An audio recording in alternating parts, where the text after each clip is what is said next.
Well, now I want to go back now to when you were the alderman between 67 and 76. Yeah. For the 9.5 years.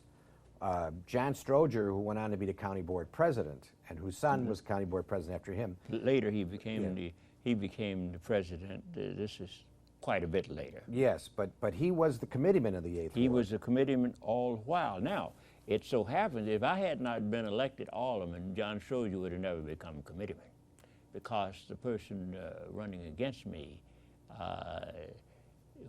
would have become the alderman and the committeeman. But since he was defeated, and the committeemanship was in flux anyway at that time in the Democratic Party. They had an appointed committeeman, because the committeeman they had to start with, he gave it up, and they had an appointed committeeman when at the time I was elected. So there was an open committeeman ship to be in, and when I was elected alderman, John was slated for the committeeman ship, and he became good. John, as a party person, really was very loyal to the party, and he put party first. Yes. He put party first. So he didn't support me. But it was not a matter of personal dislike. It was a matter of political differences. So when you weren't running, how did you and Stroger get along? Because the aldermen and the committeemen have, in many ways, similar tasks. Well, yes, they are. But I did my job as alderman. He did his job as committeeman, primarily. And the job of the committeeman is to try and get party candidates elected, and to handle patronage, Yes. out of the ward. That's primarily what the committeeman does. In some other areas, the committeeman may get involved in. But the alderman's job really is to be the spokesperson for the people in the council, and also to see the services delivered. Now, how, as an independent, would I be able to get services delivered? It was by virtue of my approach. If a department head were not doing what he was supposed to do, I'd go and visit him. And I told some of them, steel mills. Now, what did I mean by that?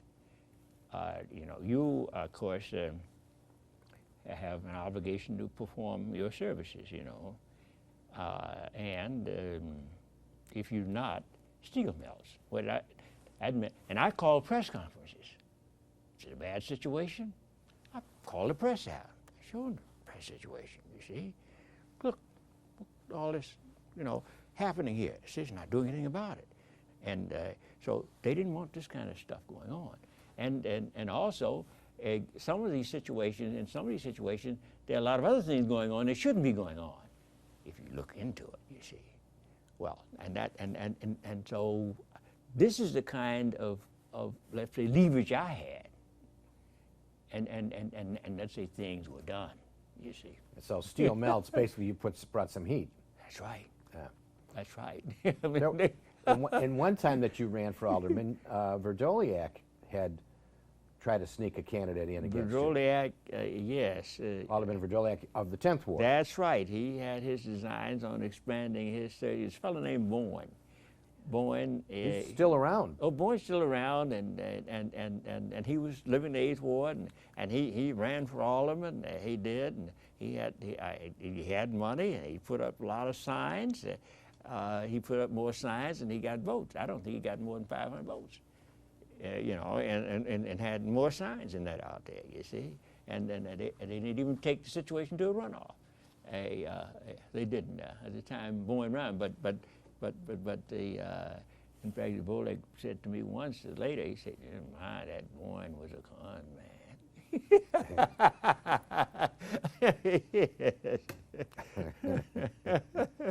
Now, so you were elected in '67 for alderman, and so you and served till '76. So you served the entire time of the last years of the mayor's life. Yes, I did, and the mayor expired at the end of '76. Yeah, December of '76. December of '76, and I was sworn in at the beginning of December of '76.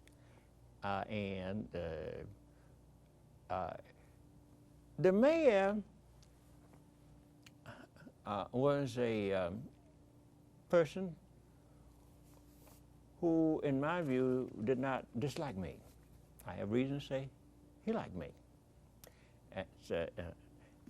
Politics is another matter.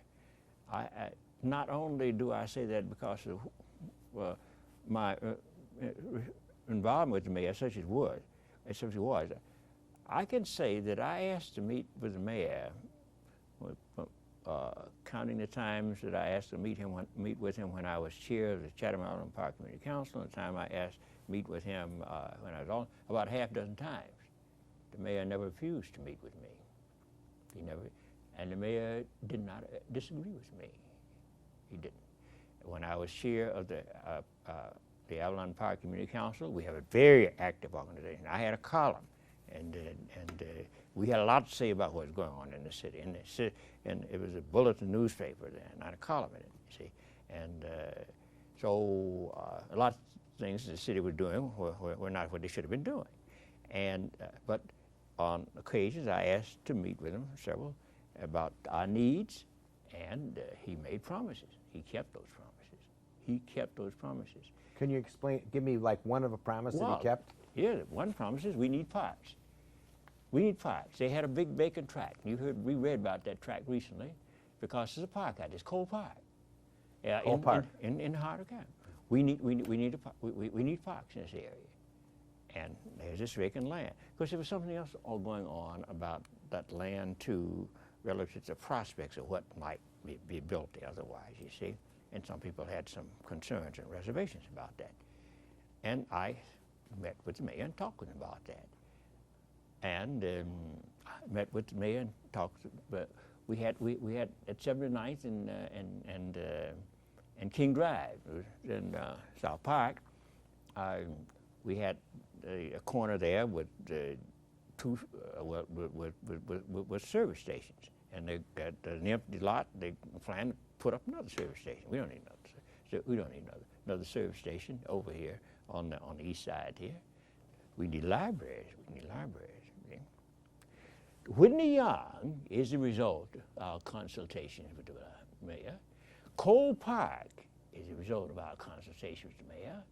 And I'm saying, when I talk with the mayor never disagreed with the needs, and he said things were done, and he didn't. So the mayor, in my view, felt that this fella should be able to be brought around. I see. See? That's my view. Furthermore, he didn't necessarily disagree with my motivations and interests, see? He really felt that I was maybe a little bit too outspoken and critical, whereas he didn't feel that he was, doing some things wrong, for that matter. But he felt that perhaps sometimes I might come around, and I can say first time I ran for Alderman, even after having been with the Chatham Council, I could have become a judge. Yes, I could have. It was Sue Dawson, who ran things, who asked me to come to his office to meet with him in the closing stages when they saw the doors were being closed in their faces. And they asked me down, and I went down and met with him. His secretary, a fellow named Woods, called me. First time, only time I've had a call from Dawson to his office. Would I meet with the congressman? I'd meet with the congressman. But I went down with my staff. I had a staff. I would meet with Soldier, and the discussion. And he asked me to withdraw. He did. And support his candidate. His candidate is Les Brown. Then I told him, well, he should be supporting me for that matter. And he told me, you could be one of the most powerful men in the city. That's what he told me. I said, well, I may still be so, for that matter. But I was not interested in taking something like that, although, and if you look at things in long term, I might want to become a judge, but this this is not the time for me to come, just certainly not under these circumstances. I would not accept any kind of a proposal that would be compromising to my position, really. Well, and that's my makeup, you see, and with no exception of that. But others have gone on the bench that way, you see. Yeah, Condon, and I won't name some others, but I can tell you. They stepped down, and then they moved in. So I could have become an associate judge many years before. Well, now, so to get back to your meetings with the mayor, the question that is, some people say that he was this, and so do you think he was racist? No, I do not think the mayor was racist. I say that because the mayor grew up in Bridgeport, you see, and they had a certain perspective, yes. They did not understand as much as they should have understood, you see. He was more interested in Bridgeport than he was any place else, yes. And he was interested in the city. He saw nothing wrong, though, with the segregation that existed. Indeed, this segregation in the city was a sense of political strength, too, you see. You can count where your votes are going to come, and you can control your votes that way, too, you see. But I don't think he was racist. And he had his lieutenants. Dawson was his main man. In the African-American community, Dawson had control and the last word as to who became what. And that was a division of responsibility. But what the circumstance is that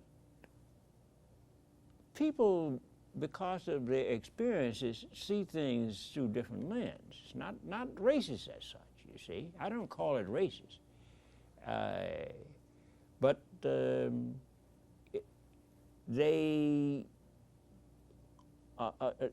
white person, unless he's had the black experience, or a black person, unless he has, of course, through his experiences and approach things, does not see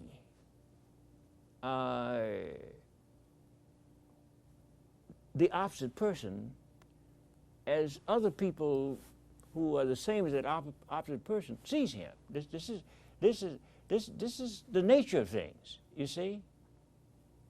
And it's not intentional all the time, but it's built in. It's subjective. You see. Yes. It's subjective, and what we need is to become more broad, and we are becoming to some extent more. But you have these built-in circumstances that do have a bearing on where you come from and how you come along and your experiences, and you're molded by that.